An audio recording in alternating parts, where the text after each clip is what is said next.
그들은 생명력 있게 교회와 유기적으로 묶여있는 자들입니다. 다시 말해 그들 안에 생명이 있기 때문에 이같이 되려고 몸부림치지 않아도 저절로 그와 같이 됩니다. 아시겠죠? 예를 들어 가족은 아주 가까운 친구와도 엄연히 차이가 있음을 잘 압니다. 이처럼 그들 안에는 무엇인가가 내재된 것이 있습니다. 그것은 그들은 나의 생명이야. 나는 그들에게 묶여 있어. 그러니 그들은 나의 사람들이야. 라고 말을 합니다. 이와 같은 것은 그들에게 아주 귀한 것입니다. 그들은 유기적 생명에 의해 결속되어 있게 마련입니다. 그 결과로 다른 그리스도인들과 참된 교제를 나눌 수 있게 되는 것입니다. 그들은 피차간에 다른 어떤 사람과도 느낄 수 없는 결속력을 느끼게 되고 다른 누구도 이와 같은 식으로 이해할 수 없는 일이 그들에게는 가능해집니다. 그들은 다른 어느 곳에서도 느끼기 힘든 느낌으로 교회가 자기의 집이라는 것을 느끼게 됩니다. 이런 사람들이야말로 우리에게 속한 자들입니다. 이런 것이 절대적 구분이라고 할 수 있습니다. 따라서 우리 자신에게 다음과 같은 간단한 질문을 해볼 필요가 있습니다. 나의 일상생활에서 이런 것들이 어디에 있는가? 나의 경험 중 이런 것들이 차지하는 비중은 어느 정도인가? 이와 같은 모든 것을 향한 나의 태도는 어떠한가? 이런 일들이 나의 가장 중요한 핵심 자리에 있는가? 아니면 나 자신을 수시로 상기시켜야 하는 주변에 놓여 있는가? 와 같은 질문들입니다. 우리에게 속하지 않은 사람들은 가장자리에 앉아 있다가 무슨 잘못된 일이 생기면 언제나 후다닥 나가버리는 자들을 의미합니다. 이제 마지막 원리로 들어가 봅시다. 마지막 원리는 요한에 의하면 우리가 하나님의 계획 안에 주어진 때, 즉 지금과 같은 때의 목적이 무엇인가를 보려고 노력하면서 어떻게 우리가 하나님의 위대한 목적의 성취를 위해 살 수 있겠는가를 계속 질문하는 것입니다. 요한은 이런 질문에 다음과 같이 답하고 있습니다. 요한에 따르면 하나님은 어떤 면에서 볼 때 구별짓기 위해 그리고 잘못된 것을 보여주며 참 진리를 드러내기 위해 이런 자들을 교회에서 밖으로 떠밀어내고 계신다고 합니다. 이제 그것을 다음과 같은 식으로 해석해 봅시다.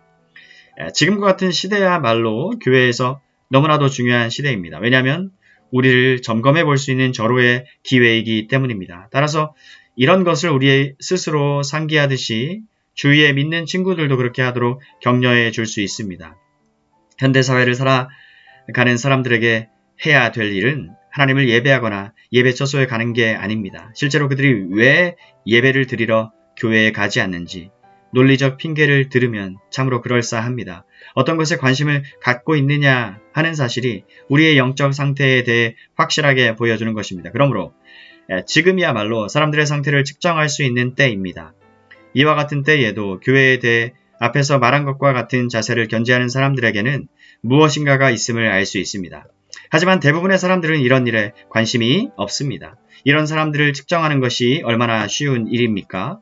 우리는 빅토리아 여왕 시대 말기에 살지 않고 지금과 같은 시대에 살고 있다는 사실에 감사해야 합니다. 그 당시에는 모든 사람이 교회를 다녔기 때문에 테스트 받을 이유가 없었습니다. 지금은 다릅니다. 지금 테스트를 받고 있습니다. 지금의 우리는 체질당하며 점검받고 있습니다. 우리는 지금 우리를 거스르는 문학지들을 읽고 있으며 교회와는 다른 길을 걸어가는 수많은 무리를 보면서도 여전히 견뎌내고 있습니다. 바울은 디모데에게 보내는 서신에서 이런 내용의 말을 했습니다. 세례 요한도 주님의 모습을 마태복음 3장 12절에서 손에 키를 들고 자기의 타작 마당을 정하게 하사 알곡은 모아 곳간에 들이고 쭉정이는 꺼지지 않는 불에 태우시리라와 같은 묘사를 하면서 똑같은 내용의 말을 했습니다. 지금은 알곡과 쭉정이가 구별되는 때입니다. 지금과 같은 때에 테스트를 통해 거짓되고 잘못된 것이 드러나며 하나님의 교회가 깨끗하게 됩니다. 어설프게 붙어 있는 것들은 떨어져 나가고 의심스러운 교리를 붙잡고 있는 사람들도 떠남으로써 죽은 가지들을 잘라내고 하나님의 교회를 깨끗하고 순수하게 유지할 수 있을 것입니다. 이것을 성경 전체가 지지하고 있음을 알 수 있습니다. 우리는 부흥이 있는 곳에서 언제든지 이런 테스트에 관한 것을 볼 수 있습니다. 대부흥 시대를 보면서 발견할 수 있는 놀라운 사실들 중 한 가지는 7위라는 것입니다.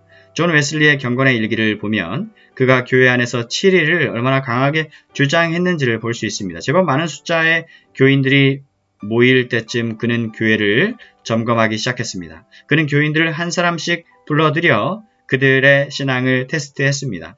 그는 여기에 대해 설명하는 부분 맨 마지막에 자신이 이 점검을 끝냈을 때 알곡 교인은 300명 미만이었다는 간단한 메모를 추가했음을 볼 수 있습니다. 이것이 교회가 순수성을 유지하며 깨끗해지기 위해 체질하고 가지를 찌면서 죽은 잎들과 가지들을 치워 버리는 것입니다. 우리가 사는 지금 이 일이 진행되고 있습니다. 잘못된 교리를 가진 사람들이 혼란을 겪고 있으며 이런 사람들은 교회에 등을 돌립니다. 이런 현상은 사실상 하나님의 교회를 깨끗하게 하고 정화하는 데 도움을 주는 것입니다. 끝으로 말하고 싶은 것은 이와 같은 테스트를 통해 확신에 대한 매우 견고한 터전을 마련하게 된다는 것입니다.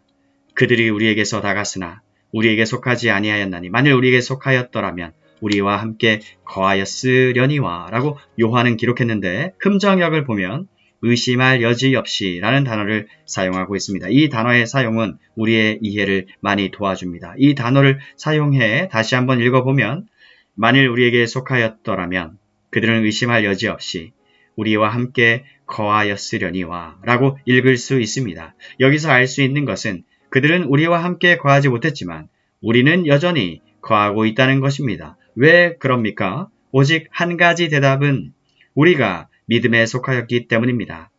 사랑하는 여러분, 여기서 우리는 성도의 견인 교리를 봅니다. 그들은 이미 떨어져 나갔지만 만일 우리에게 속하였더라면 그들은 의심할 여지 없이 우리와 함께 거하였으려니와 라는 말씀은 우리에게 힘을 주고 있습니다.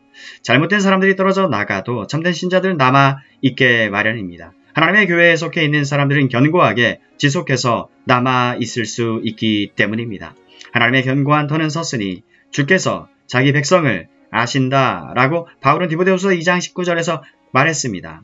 요한복음 10장 28절은 그들을 내 손에서 빼앗을 자가 없느니라 하고 확신을 주었습니다. 이런 사람들은 참된 사람들입니다. 체질당하고 시험을 당해도 하나님으로부터 나왔기 때문에 결코 떨어져 나가지 않을 것입니다.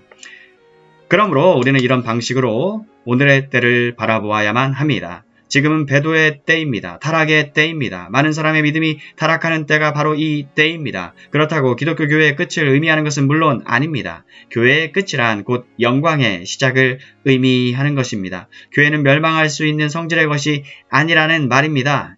교회는 하나님께 속해 있는 것입니다. 그분에게 속해 있는 모든 사람은 그분의 영광의 몸, 즉 교회의 참된 신자들입니다.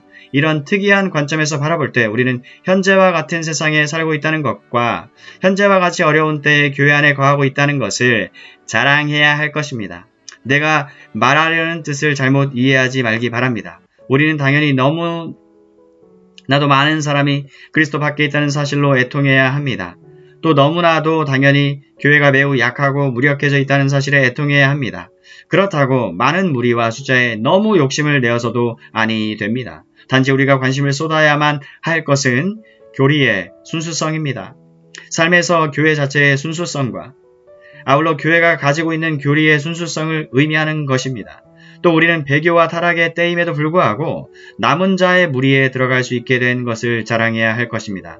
그리고 우리는 믿음의 눈으로 우리에게 다가오는 최후의 날과 모든 백성과 함께 다시 오실 주님의 재림의 날을 바라볼 수 있어야만 합니다. 지금은 비록 소수의 사람이지만 그때에는 아무도 등이 셀 수 없는 허다한 무리에 우리가 속하게 될 것입니다. 수도 없이 많은 사람이 밝고 빛나는 옷을 입었네. 속죄함 받은 성도들의 군대가 빛의 골짜기를 가득 메우네. 헨리 알포드. 우리는 그들과 함께 있게 될 것입니다.